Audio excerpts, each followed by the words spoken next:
Hello, auspiciousness to you all. ဒီနေ့မှာလည်းအခုတလုံးမှာကျမတို့တော်တော်များများခံစားနေရတဲ့အကြောင်းအရာလေးနဲ့ပတ်သက်ပြီးတော့စကားလုံးလေးတစ်ခုကို sharing လုပ်ပေးသွားပါမယ်ရှင့်။အဲ့ဒါကတော့ survivor guilt. SURVIVOR survivor GUILT guilt. ဆိုတော့ဒီညမှာကျမတို့ကြည့်ကြည့်အောင်ပေါ့နော် survivor ဆိုတာက survive သက်ရှင်ရက်တည်တာကနေလာတာပါဆိုတော့အသက်ရှင်ကျန်တဲ့သူပေါ့နော်အဲ့ဒီဟာမှာသူကအနောက်က GUILT guilt ဆိုတာကဒီအပြစ်ရှိတယ်လို့ခံစားရတဲ့ခံစားချက်မျိုးပေါ့နော်ဆိုတော့ဒီနှစ်ခုပေါင်းလိုက်တဲ့ survivor guilt ဆိုတာကအသက်ရှင်ကျန်ခဲ့သူရဲ့အပြစ်ရှိရလို့ခံစားရတဲ့ခံစားချက်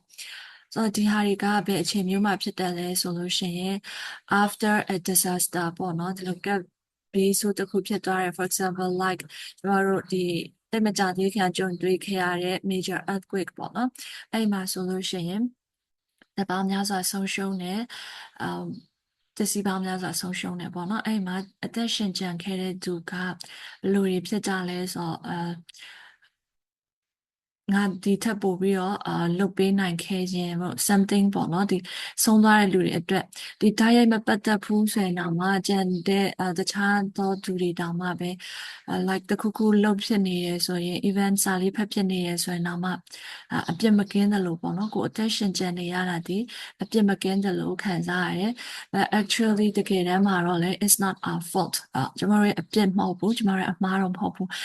anyway we feel it ပေါ့နော်အဲ့လိုခံစားချက်မျိုးကိုကျမတို့က survivor guilt ဆိုတဲ့အသုံးလေးနဲ့သုံးပါတယ် so yeah like many other people I'm feeling such kind of survivor guilt and I'm trying my best to cope with it so have a nice day to you all bye bye and see you in the next video